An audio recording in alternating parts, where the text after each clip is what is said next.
Welcome to e-PG पाठशाला project. भवतां समेषां ईपीजी पाठशाला परियोजनायां स्वागतं व्याहरामि। अहं वैद्यसुब्रह्मण्याभिधेयः। अहं राष्ट्रीयसंस्कृतसंस्थानस्य वेदव्यासपरिसरे अतिथिप्राध्यापकरूपेण व्याकरणविभागे कार्यरतः अस्मि। इदानीम् अहं शब्दरत्नव्याख्यासहिते भट्टोजीदीक्षितविरचिते प्रौढमनोरमाख्ये ग्रन्थे पूर्वत्रासिद्धम् इतीदं सूत्रम् अधिकृत्य अत्र किञ्चित् वक्तुकामः अस्मि। अस्मिन् पाठ्यांशे मुख्याः अंशाः: पूर्वत्रासिद्धम् इति सूत्रस्य अर्थः, द्वितीयः विषयः अस्य अधिकारत्वाङ्गीकारे किं प्रयोजनं, तृतीयः विषयः किं सूत्रेऽस्मिन् शास्त्रासिद्धत्वपक्षः स्वीक्रियते उत कार्यासिद्धत्वपक्षः स्वीक्रियते इति प्रतिपाद्य शास्त्रासिद्धत्वपक्षव्यवस्थापनम्। एते त्रयः विषयाः अत्र प्रतिपाद्यन्ते। आदौ अस्य सूत्रस्य किञ्चित् परिचयं ददामि। पूर्वत्रासिद्धम् इतीदं सूत्रं पाणिनिना विरचितायाम् अष्टाध्याय्याम् अष्टमाध्यायस्य द्वितीयस्मिन् पादे आदिमं सूत्रं भवति। पूर्वं प्रति परम् असिद्धं स्यात् इति एतत् सूत्रार्थः। संज्ञा च परिभाषा च विधिर्नियम एव च अतिदेशोऽधिकारश्च सूत्रं षड्विधं स्मृतम् इत्यभ्युक्तोक्तरीत्या षट्प्रकारकेषु सूत्रेषु इदं सूत्रम् अधिकारसूत्रं भवति। अस्य सूत्रस्य अधिकारत्वानङ्गीकारे यत्रोपदिष्टमिदं सूत्रं ततः उत्तरत्रापि अस्य अप्रवृत्तौ पूर्वं प्रति परमसिद्धं स्यात् इत्यर्थ अलाभात् गोधुङ्मान् इत्यादि लक्ष्यासिद्धिरूपदोषः वर्तते। अतः अस्य अधिकारत्वम् अवश्यम् अङ्गीकर्तव्यम्। अस्य अधिकारत्वाङ्गीकृते पूर्वोक्तः दोषः न प्रसज्यते।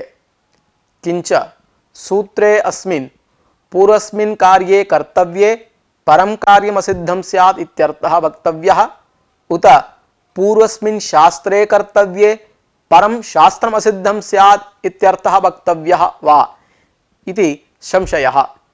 अत्र कार्यासिद्धत्वपक्षाश्रयणे अमू अमी इत्यादीनां लक्ष्याणाम् असिद्धिरूपदोषः वर्तते। अतः तद्दोषपरिहाराय शास्त्रासिद्धत्वपक्ष एव आश्रीयते। तदेतत् सर्वमत्र निरूप्यते। पूर्वत्रासिद्धम् इति सूत्रस्य अर्थः कः, स च अर्थः कथं निष्पन्नः इति च अत्र इदानीं निरूप्यते।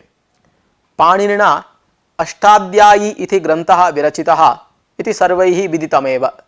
नाम्नैव ज्ञायते तस्मिन् ग्रन्थे 8 अध्यायाः वर्तन्ते इति। प्रत्यध्यायं 4 पादाः वर्तन्ते। तत्र पूर्वत्रासिद्धमिति इदं सूत्रम् अष्टमाध्यायस्य द्वितीयस्मिन् पादे आदिमं सूत्रं भवति। इदं सूत्रमेव अष्टाध्याय्यां प्रत्येकं सूत्राणां पौर्वापर्यस्य महत्त्वं ख्यापयति। पूर्वत्र असिद्धम् इति अस्य सूत्रस्य पदच्छेदः द्रष्टव्यः। पूर्वत्र इति त्रलन्तम् अव्ययम्। तद्दितश्च सर्वविभक्तिः इति सूत्रेण पूर्वत्र इति त्रलन्तस्य शब्दस्य अव्ययसंज्ञा सिद्ध्यति। एवञ्च पूर्वस्मिन् इति सतिसप्तम्यन्तात् त्रल् प्रत्ययः अत्र बोध्यः। एवञ्च पूर्वत्र इति शब्दस्य पूर्वस्मिन् सति असिद्धं स्यात् इत्यर्थः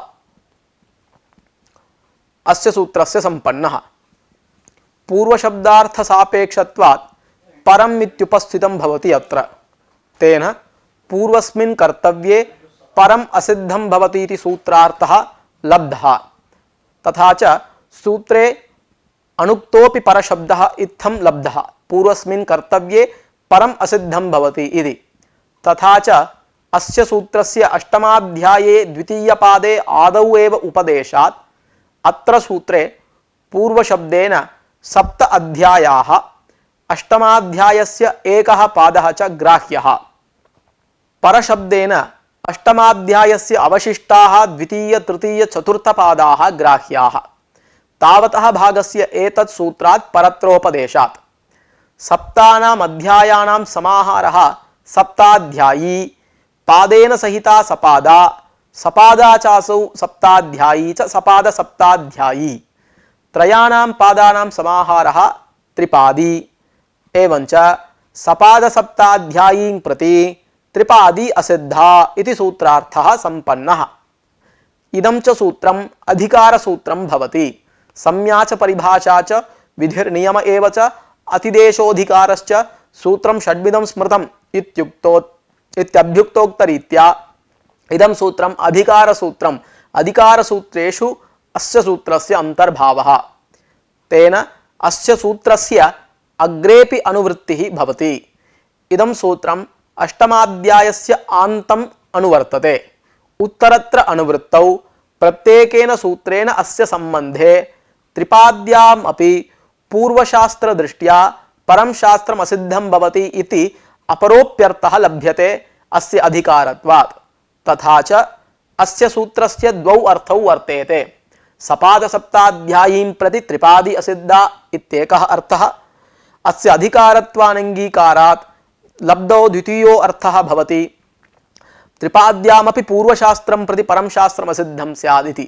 एवं च अस्य सूत्रस्य द्वौ अर्थौ वर्तेते। इत ऊर्ध्वम् अस्य सूत्रस्य उदाहरणं पश्यामः। सपाद सप्ताध्यायीं प्रति त्रिपाद्याः असिद्धत्वे किम् उदाहरणम् इति पश्यामः। मनस्रथः, मन एव रथः मनोरथः, मनस्सु रथ सु इत्यवस्थायां समासे कृते सुपः लुकि मनस्रथ इति स्थिते सस्य मनश्शब्दस्य सकारस्य ससजुषोरुः इति सूत्रेण रुत्वं क्रियते। कृते सति मनर्रथः इति जाते सति हशिच इति सूत्रेण हशिपरे रेपस्य उत्वं प्राप्नोति। हशिच इति सूत्रस्य अयमर्थः अप्लुताद् अतः परस्य रोः उः स्यात् हशिपरे इति। तर्हि मनर्रथः इत्यवस्थायाम् अप्लुताद् अतः परस्य रुत्वं दृश्यते। ततः परत्र रेपः हश्प्रत्याहारानन्तर्भूतश्च वर्तते। अतः अत्र हशिच इति सूत्रेण उत्वं प्राप्नोति। एवमेव रोरि इति सूत्रेण रेफलोपश्च प्राप्नोति। रेफस्य रेपे परे लोपः विधीयते अनेन सूत्रेण। तथा च अस्मिन् लक्ष्ये अस्याम् अवस्थायां मनर्रथः इत्यवस्थायां हशिच इति सूत्रेण उत्वं प्राप्तं, रोरि इति सूत्रेण रेफलोपश्च प्राप्तः। हशिच इतीदं सूत्रं सपाद सप्ताध्यायीस्थं, रोरि इतीदं सूत्रं त्रैपादिकं। हशिच इतीदं सूत्रं षष्ठाध्यायस्य प्रथमे पादे 14,100 सूत्रं। रोरि इतीदं सूत्रं तावत् अष्टमाध्याये तृतीयपादे 14तमं सूत्रं 14 सूत्रं। तथा च रोरि इतीदं सूत्रं त्रैपादिकं, हशिच इतीदं सूत्रं सपाद सप्ताध्यायीस्थं। तथा च पूर्वत्रासिद्धम् इति सूत्रेण उत्वविधायकशास्त्रं प्रति हशिच इति शास्त्रं प्रति रेफलोपविधायकशास्त्रस्य रोरि इत्यस्य असिद्धत्वात् रोरि इति सूत्रं बाधित्वा रेफस्य उत्वं प्रवर्तते। उत्वे कृते मन उ रथः इति जाते, ततः परं गुणे च कृते आद्गुणः इति सूत्रेण मनोरथः इति रूपं सम्पन्नं भवति। तथा च सपाद सप्ताध्यायीं प्रति त्रिपाद्याः असिद्धत्वकथनेन मनोरथः इति इष्टं रूपं सिद्ध्यति। इद ऊर्ध्वं त्रिपाद्यामपि पूर्वं प्रति परं शास्त्रमसिद्धं स्यात् इत्यर्थस्य उदाहरणं पश्यामः। त्रिपाद्यामपि पूर्वं प्रति परमसिद्धं स्यात् इत्यत्र उदाहरणं तु किम् उक्तम् इत्यत्र मयः परस्य उयः वो वा स्याद् इत्यर्थकेन मय उयो वो वा इति सूत्रेण मयः परस्य उयः वकारादेशो विधीयते तदत्र प्राप्नोति। कृते सति वकारादेशे उयः किं व उक्तम् इति जायते। ततः परं मान्तस्य पदस्य अनुस्वारः स्याद् हलि इत्यर्थकेन मोनुस्वारः इति सूत्रेण मकारस्य अनुस्वारः प्राप्नोति। मान्तस्य पदस्य अनुस्वारः स्याद् हलि इति मोनुस्वारः सूत्रस्य अर्थः। किम् इत्यत्र किम् इति मकारान्तं पदं, ततः परत्र उयः वकारादेशः कृतः, स च वकारः हल् परत्र वर्तते, अतः मकारस्य अनुस्वारः प्राप्तः। अनुस्वारे कृते तु अनिष्टं रूपं भवति, परन्तु त्रिपाद्यामपि पूर्वं प्रति परशास्त्रम् असिद्धम् इति बोधनात् पूर्वत्रासिद्धमिति सूत्रस्य अधिकारत्वेन लब्धेन अनेन अर्थेन मोनुस्वारः इति सूत्रदृष्ट्या मयौयो वा इति इदं सूत्रम् असिद्धं भवति। मोनुस्वारः इति इदं सूत्रम् अष्टमाध्यायस्य तृतीयपादे त्रयोविंशं सूत्रं, मयौयो वा इति इदं सूत्रम् अष्टमाध्याये तृतीयपादे त्रयस्त्रिंशं सूत्रम्। अतः अत्रापि पूर्वं प्रति त्रिपाद्यामपि पूर्वं प्रति परं शास्त्रम् असिद्धं भवति इति अनेन सूत्रेण पूर्वत्रासिद्धमिति सूत्रेण अधिकारबलेन प्रतिपादनात् मोनुस्वारः इति सूत्रदृष्ट्या मयमुयो वा इति शास्त्रस्य असिद्धत्वात् तत्र वकारस्य असिद्धत्वात् हल्परकत्वाभावात् मकारस्य अनुस्वारः वार्यते। एवं च अनिष्टं च वार्यते। किं व उक्तमिति इष्टं सिद्ध्यति, एतदप्यस्य अधिकारत्वे फलम्। तर्हि प्रश्नः जायते, किं नाम अधिकारसूत्रम् इति। तदेतदग्रे निरूप्यते। किं नाम अधिकारसूत्रम् इति। स्वस्थले लक्ष्यसंस्कारक वाक्यार्थबोधाजनकत्वे सति स्वोत्तरवर्ति विधिसूत्रैः सह एकवाक्यतापन्नत्वम् अधिकारत्वम् इति। अधिकारस्य लक्षणं भवति यत्र सूत्रम् उपदिष्टं तत्र विद्यमानं सत् लक्ष्यसंस्कारक वाक्यार्थबोध अजनकं सत् स्वस्माद् उत्तरत्र विद्यमानैः विधिसूत्रैः सह सम्बध्य एकार्थबोधकं सूत्रम् अधिकारसूत्रमिति कथ्यते। स्वस्थले लक्ष्यसंस्कारक वाक्यार्थबोध अजनकत्वम् इति प्रथमदलाभावे स्वोत्तरवर्ति विधिसूत्रैः सह एकवाक्यतापन्नत्वम् इत्येतावन्मात्रोक्तौ विधिसूत्रेषु अतिव्याप्तिः। कुत्र इति चेत् उदाहरणार्थम् अतो दीर्घो ययि इति सूत्रं वर्तते। इदं सूत्रं सुपि च इत्यत्र अनुवर्तते। एवं च अतो दीर्घो ययि इत्यस्य उत्तरत्र सुपि च इत्यत्र सम्बन्ध्य एकार्थबोधकत्वात् अतो दीर्घो ययि इति विधिसूत्रे अतिव्याप्तिः। अतः अतो दीर्घो ययि इत्येतादृशेषु सूत्रेषु अतिव्याप्तिवारणाय स्वस्थले लक्ष्यसंस्कारक वाक्यार्थबोध अजनकत्वम् इति दलमपि योजनीयम्। योजिते सति लक्षणे अस्मिन् दलद्वयम् आयाति। स्वस्थले लक्ष्यसंस्कारक वाक्यार्थबोध अजनकत्वे सति स्वोत्तरवर्ति विधिसूत्रैः सह एकवाक्यतापन्नत्वम् इति। यद्यपि अतो दीर्घो ययि इत्यस्य स्वोत्तरवर्ति विधिसूत्रैः सह एकवाक्यतापन्नत्वरूपधर्मस्य सत्त्वेपि स्वस्थले लक्ष्यसंस्कारक वाक्यार्थबोध अजनकत्वरूपधर्मः नास्ति। तेन सूत्रेण कस्मिंश्चित् लक्ष्ये संस्कारस्य अवश्यं जायमानत्वात्। अतः यत्र उपदिष्टं तत्र विद्यमानं सत् लक्ष्यसंस्कारक वाक्यार्थबोधं जनयत्येव इदं सूत्रम्। अतः स्वस्थले लक्ष्यसंस्कारक वाक्यार्थबोध अजनकत्वरूपो धर्मो नास्ति। तेन सूत्रेण भवामि भविष्यामि इत्यादौ दीर्घः सिद्ध्यति। तस्य सूत्रस्य अयमर्थो भवति अतो दीर्घो ययि इत्यस्य अदन्तादङ्गात् ययादौ सार्वधातुके परे दीर्घः स्यादिति। अतः भवामि इत्यवस्थायां ययादि सार्वधातुके परे अदन्तस्य अङ्गस्य दीर्घे कृते भवामि इति रूपं सिद्ध्यति। एवं भविष्यामि इत्यपि रूपम्। तथा च स्वस्थले लक्ष्यसंस्कारक वाक्यार्थबोध जनकत्वं वर्तते तत्र न तु अजनकत्वम् इति कारणात् एतद्दल योजने अतो दीर्घो ययि इत्यस्मिन् विधिसूत्रे या अतिव्याप्तिः आगता द्वितीयदलमात्रोक्तौ स्वोत्तरवर्ति विधिसूत्रैः सह एकवाक्यतापन्नत्वम् इति द्वितीयदलमात्रोक्तौ या अतिव्याप्तिः आगता सा अतिव्याप्तिः एतद्दल योजनेन परिहृता भवति। अस्तु, द्वितीयदलं मास्तु, प्रथमदलमेव अलं। स्वस्थले लक्ष्यसंस्कारक वाक्यार्थबोध अजनकत्वम् इत्येव अस्तु अधिकारस्य लक्षणं।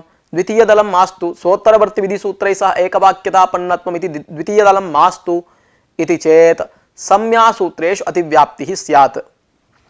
यतः वृद्धिरादैचित्यादीनां संज्ञासूत्राणां स्वस्थले लक्ष्यसंस्कारकवाक्यार्थबोध अजनकत्वं वर्तते, तथा च तत्र अतिव्याप्तिः। न तैः संज्ञासूत्रैः किंचित् लक्ष्ये संस्कारः जायते, अतः लक्ष्यसंस्कारकवाक्यार्थबोध अजनकत्वं तेषां वर्तते इति कारणात् तत्र अतिव्याप्तिः। स्वोत्तरवर्ति विधिसूत्रैः सह एकवाक्यतापन्नत्वम् इति दलयोजने तु न तत्र अतिव्याप्तिः। यतः एतेषां स्वस्थले लक्ष्यसंस्कारकवाक्यार्थबोध अजनकत्वस्य सत्त्वेपि स्वोत्तरवर्ति विधिसूत्रैः सह एकवाक्यतापन्नत्वं च नास्ति इति कारणात् तत्र संज्ञासूत्रेषु अतिव्याप्तिः परिह्रियते। तथा च इदम् अधिकारस्य लक्षणं समीचीनमेव वर्तते। स्वस्थले लक्ष्यसंस्कारकवाक्यार्थबोध अजनकत्वे सति स्वोत्तरवर्ति विधिसूत्रैः सह एकवाक्यतापन्नत्वम् इति च पूर्वत्रासिद्धम् इति सूत्रे च अस्य लक्षणस्य समन्वयः। स्वस्थले लक्ष्यसंस्कारकवाक्यार्थबोध अजनकत्वम् अस्ति अस्य स्वोत्तरवर्ति विधिसूत्रैः सह संबध्य पूर्वं प्रति परं शास्त्रम् असिद्धं स्यात् इत्यर्थबोधनेन च लक्ष्यसंस्कारकत्वं च वर्तते तस्य। अतः यत्र उपदिष्टं तत्र विद्यमानं सद् न किंचित् लक्ष्यं संस्करोति, स्वोत्तरवर्ति विधिसूत्रैः सह संबध्य लक्ष्यं संस्करोति इति कारणात् यद् लक्षणमुक्तम् अधिकारस्य तद् अत्र समन्वितं दृश्यते। पुनः अत्र प्रश्नः समुपजायते, किमर्थम् इदं पूर्वत्रासिद्धम् इति सूत्रम् अधिकारसूत्रमित्यङ्गीकृतम्? अस्य अधिकारत्व अनङ्गीकारे का क्षतिः का हानिः इति। अस्य अधिकारत्व अनङ्गीकारे गोधुङ्मान् इति रूपं न स्यात्। गां दोग्धि इति गोधुक्, गोधुक् अस्य अस्ति इत्यर्थे तदस्यास्त्यस्मिन् इति मतुप् इति सूत्रेण गोधुक् शब्दात् मतुप् प्रत्यये कृते गोधुङ्मान् इति रूपेण भाव्यम्। एतद् रूपसिद्धये अपेक्षितानां सूत्राणां विवरणम् अत्र उच्यते। दादेर्धातोर्घः इदं सूत्रम् अष्टमाध्याये द्वितीयपादे 32 सूत्रम्। एकाचो बशो भष् जषन्तस्य स्ध्वोः इदं सूत्रम् अष्टमाध्याये द्वितीयपादे 37 सूत्रम्। झलां जशोन्ते इदं सूत्रम् अष्टमाध्याये द्वितीयपादे 39 सूत्रम्। यरोनुनासिके अनुनासिको वा इति सूत्रे पठितं वार्तिकं प्रत्यये भाषायां नित्यम् इति। एतेषां शास्त्राणाम् अत्र लक्ष्ये प्रवृत्तिर्भवति। गोदुह् इत्यस्मात् शब्दात् मतुप् प्रत्ययः क्रियते। तत्र दादेर्धातोर्घः इति सूत्रं प्रवर्तते। दादेर्धातोर्घः इति सूत्रेण दकारादेः धातोः हस्य घत्वं विधीयते। एकाचो भशो भष् जषन्तस्य स्ध्वोः इति सूत्रेण धातोरवयवः यः एकाज्झषन्तः तदवयवस्य वशः भष् स्यात् सकारे ध्वशब्दे च पदान्ते च इति अस्य सूत्रस्य अर्थः। झलां जशोन्ते इति सूत्रेण जलः स्थाने जश् विधीयते पदान्ते। प्रत्यये भाषायां नित्यम् इति इदं वार्तिकं यरोनुनासिके अनुनासिको वा इति सूत्रे पठितं वर्तते। अनेन वार्तिकेन अनुनासिकादिप्रत्यये परे यनः अनुनासिकः नित्यं विधीयते।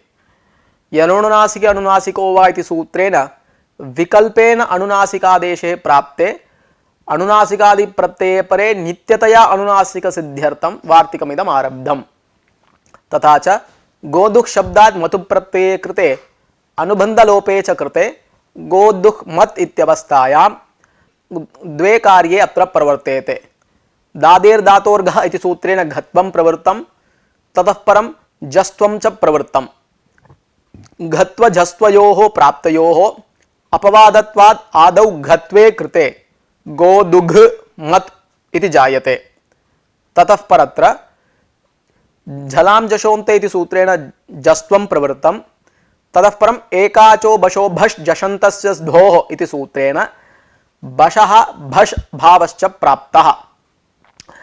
उभयोः प्राप्तयोः परत्वात् आदौ जस्त्वे कृते गोधुग् मत् इति जाते ततः पश्चात् अनुनासिकादेशे कृते प्रत्यये भाषायां नित्यम् इति वार्तिकेन गोधुङ्मान् इति रूपं स्यात्। गोधुग् मत् इत्यवस्थायां धातोः झषन्तत्वाभावात् एकाचो बशो भष् झषन्तस्य धोः इति सूत्रेण भषः स्थाने दकारस्य स्थाने भष् भावः न स्यात्, धकारो न स्यात्, गोधुङ्मान् इति रूपं न स्यात्।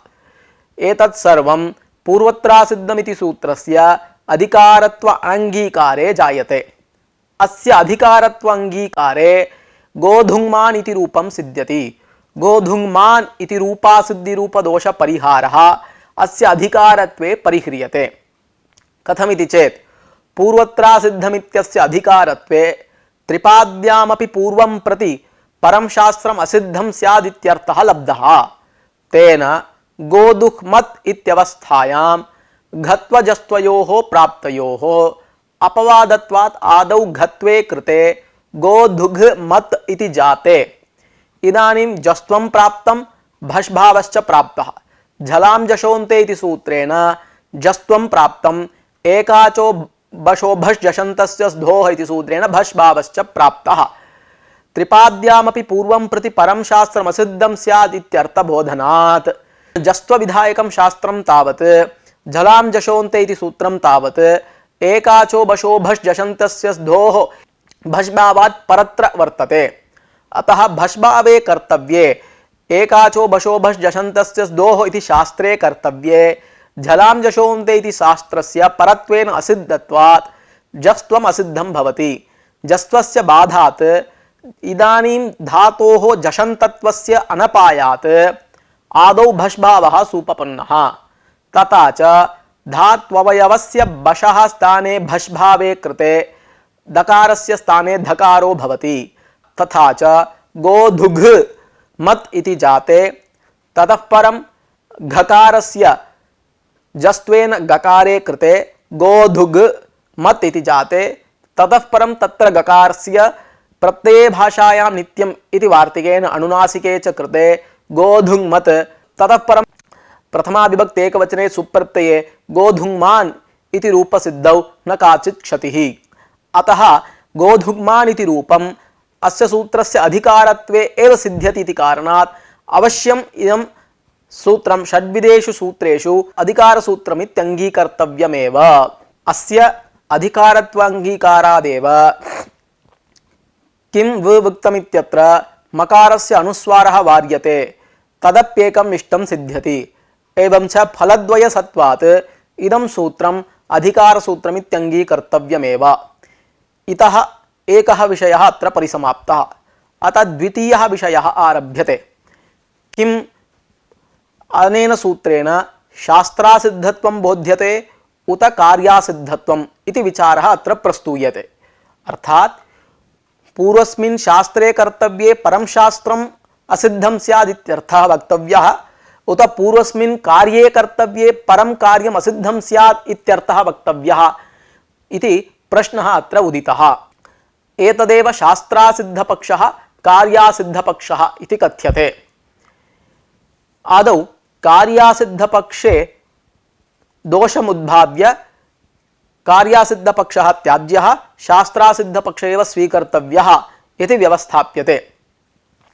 कार्यासिद्धत्वपक्षे पूर्वकार्यं प्रति परं कार्यम् असिद्धं स्यादित्यर्थः वक्तव्यः इति कारणात् सिद्धे एव असिद्धत्वारोपात् पूर्वकार्यं प्रति परकार्यस्य असिद्धत्वे वक्तव्ये आदौ लक्ष्ये परकारस्य प्रवृत्तिः अवश्यं वक्तव्या।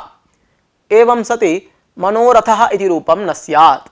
यतः मनस्रथः इति स्थिते ससजुषोरुः इति सूत्रेण ऋत्वे कृते मनर्रथः इति जाते कार्यासिद्धत्वपक्षे हशिच इति सूत्रेण हशिपरे रेफे परे रेपस्य लोपश्च प्राप्नोति। उत्वकार्यं प्रति रेफलोपस्य असिद्धत्वं वक्तव्यं चेत् आदौ रेफलोपस्य लक्ष्ये प्रवृत्तिः वक्तव्या। एवं च आदौ रेफलोपे कृते मनरथ इति जाते रेफलोपस्य अधुना पूर्वत्रासिद्धम् इति शास्त्रेण असिद्धत्व कथनेपि देवदत्तस्य हन्तरि हते सति न देवदत्तस्य उन्मज्जनम् इति न्यायेन रेफलोपेन अपहृतस्य रेपस्य पुनः तत्र अदर्शनात् न तत्र उत्वस्य प्रसक्तिः। अत्र न्यायद्वयं वर्तते। देवदत्तस्य हन्तरि हते सति देवदत्तस्य हन्ता कश्चन वर्तते, तस्य हन्तरि हते सति यदि सः हन्ता हतश्चेत् देवदत्तस्य उन्मज्जनं नैव भवितुम् अर्हति इति वर्तते। देवदत्तं हन्तुमुद्युक्ते हते सति देवदत्तस्य उन्मज्जनम् इति अपरः न्यायः। देवदत्तं हन्तुमुद्युक्तः कश्चन, सः हतश्चेत् देवदत्तः अवश्यं रक्षितो भवति इति। एवं च देवदत्तस्य हन्तरि हते सति न देवदत्तस्य उन्मज्जनम् इति न्यायम् अवलम्ब्य लोपेन रेपः अपहृतो वर्तते। अतः रेफलोपस्य उक्ते सत्यपि रेफलोपस्य असिद्धत्वे उक्ते सत्यपि पुनः तत्र रेफस्य अदर्शनात् न तत्र उत्वं पुनः प्रवर्तते, तस्य संभावना एव नास्ति। एवं सति मनोरथः इति रूपं न सिद्ध्येत्। किंच पूर्वत्रासिद्धे नास्ति विप्रतिषेधः अभावादुत्तरस्य इति सिद्धान्तस्यैव भङ्गः स्यात्।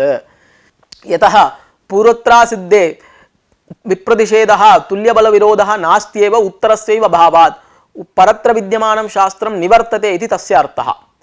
यदि कार्यासिद्धत्वपक्षं स्वीकुर्मः, परशास्त्रस्य तत्र लक्ष्ये प्रवृत्तेः वक्तव्यतया यदुक्तं पूर्वत्रासिद्धे नास्ति विप्रतिषेधः अभावादुत्तरस्य इति सिद्धान्तः सः सुतरां विबध्यते इत्येव वक्तव्यम्।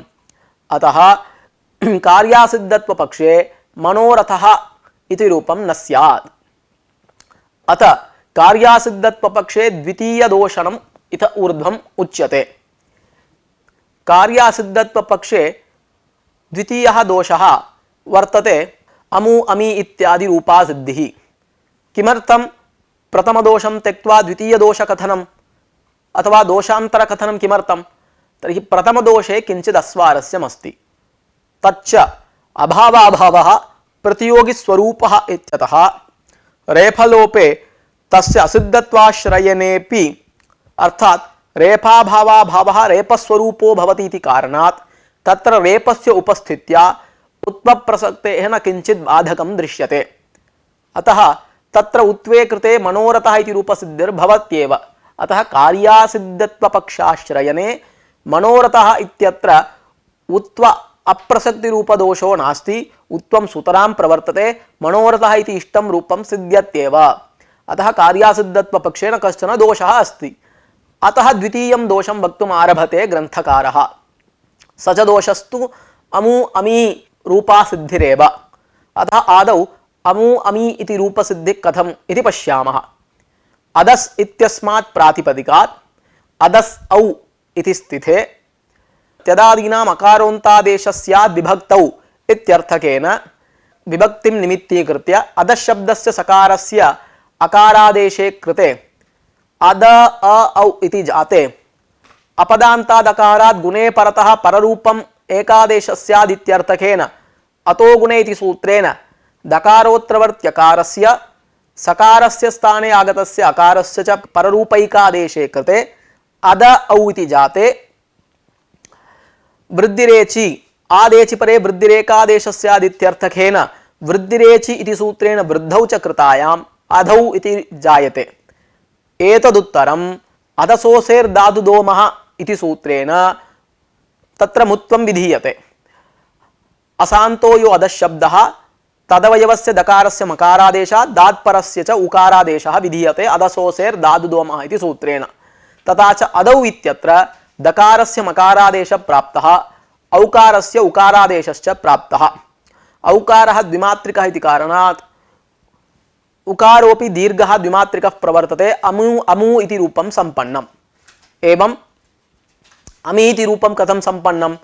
अदस् इत्यस्मात् प्रातिपदिकात् प्रथमा विभक्ति बहुवचने जस् प्रत्यये कृते तत्रापि पूर्वोक्तवत् त्यदाद्यत्वे पररूपे च कृते अद जस् इति जाते अदन्तात् सर्वनाम्नः परत्र वर्तते इति कारणात् जशशी इति सूत्रेण जस् प्रत्ययस्य स्थाने शी आदेशे कृते अद शी इति जाते, शकारस्य इत्संज्ञायां लोपे च अद इति जाते, आद्गुणः अवर्णादजिपरे पूर्वपरयोरेकः गुणादेशः स्यादित्यर्थकेन आद्गुणः इति सूत्रेण गुणे कृते अदे इति जाते, एत ईद् बहुवचने इति सूत्रेण मीत्वं क्रियते। एक अदसोसेर् दाद्वोमः इति संपूर्णं सूत्रम् अनुवर्तते। बहुवचने असंतो यो अदशब्दः तदवयो यो दकारः तस्य मकारः दकारात् परत्र विद्यमानस्य एकारस्य ईकारादेशश्च इत्यर्थः तस्य। एवं च तेन सूत्रेण अदे इत्यत्र दकारस्य मकारादेशे एकारस्य ईकारादेशे अमी इति रूपं च सिद्ध्यति। एवं च कार्यासिद्धत्व पक्षे आश्रिते अत्र अमु अमी इति द्वे रूपे न स्याताम्। अत्र पूर्वोक्त उदाहरणद्वयेपि त्यदाद्यत्वोत्तरम् अद अ औ अद अ अस् इत्यवस्थायां पररूपं मुत्वं मीत्वं च अत्र युगपत् प्रवृत्तं। पररूपेण सह मुत्वस्य मीत्वस्य च प्रवृत्तिर्वर्तते। अदसोसेर्दाद्दोमः इति इदं सूत्रं त्रैपादिकम्, अतो गुणे इति इदं सूत्रं सपादसप्ताध्यायीस्थम्। अतः कार्यासिद्धत्व पक्षे पररूपं प्रति मुत्वमीत्वयोः असिद्धत्वं वक्तव्यं चेत् कार्यासिद्धत्व पक्षे पूर्वं मुत्वमीत्वयोः प्रवृत्तिर्वाच्या। अतः मुत्वमीत्वयोः आदौ प्रवृत्तौ अमु अ औ अमि अ अस् इति जाते। अत्र त्यदाद्यत्वेन निष्पन्नस्य अकारस्य पृथक् श्रवणं भवति। ततः परं पररूपदृष्ट्या मुत्वमीत्वयोः असिद्धत्वे कथितेऽपि देवदत्तस्य हन्तरि हते सति न देवदत्तस्य उन्मज्जनम् इति न्यायेन मुत्वमीत्वाभ्याम् अपहृतस्य दत्वस्य तत्र असत्वात् पररूपाप्रसङ्गः इति अमु अमी इति रूपं न स्यात्। अतः कार्यासिद्धत्व पक्षे अमु अमी इति रूप असिद्ध्या पक्षोऽयं त्याज्यः। तर्हि कथमिदं रूपं सिद्ध्यति इति प्रश्ने एतद्दोष परिहाराय शास्त्रासिद्धत्व पक्ष एव आश्रयनीयः। कथं तस्मिन् पक्षे अमु अमी इति रूपं सिद्ध्यति इति एतदग्रे पश्यामः। पक्षे अस्मिन् पूर्वशास्त्रं प्रति परं शास्त्रम् असिद्धं भवति इत्यर्थः वक्तव्यः। तथा सति पक्षे अस्मिन् परशास्त्रस्य आदौ प्रवृत्तावपि लक्ष्ये शास्त्रकृत संस्कारः नैव दृश्यते। तेन पूर्वशास्त्रदृष्ट्या परशास्त्र असिद्धत्वेपि त्यदाद्यत्वोत्तरम् अद अ औ अद अ अस् इति स्थिते अतो गुणे इति पूर्वशास्त्रं, तथा सति पक्षे अस्मिन् परशास्त्रस्य आदौ प्रवृत्तावपि लक्ष्ये शास्त्रकृत संस्कारः नैव दृश्यते। तेन पूर्वशास्त्रदृष्ट्या परशास्त्रासिद्धत्वेपि त्यदाद्यत्वोत्तरम् अद अ औ अद अ अस् इति स्थिते अतो गुणे इति पूर्वशास्त्रम् अदसोसेर्दादुदोमः एतयीद् बहुवचने इति परशास्त्रं च प्रवृत्तं। पररूप विधायक शास्त्र दृष्ट्या मुत्वमीत्व विधायक शास्त्रस्य असिद्धत्वेपि तत्र अद अ औ अद अ अस् इत्यवस्थाया सत्वात् मुत्वमीत्वाभ्याम् अनपायात् पररूपा प्रवृत्तौ न किंचित् बाधकं दृश्यते। एवं आदौ पररूपे कृते अद औ अद अस् इति जाते वृद्धिशीभाव गुणानां प्रवृत्त्युत्तरं मुत्वमीत्वयोः प्रवृत्तौ अमु अमी इति इष्टं रूपं सिद्ध्यति इति शास्त्रासिद्धत्व पक्षे अस्मिन् न कश्चन दोषः दृश्यते इति अयं पक्ष एव आश्रयनीयः इति।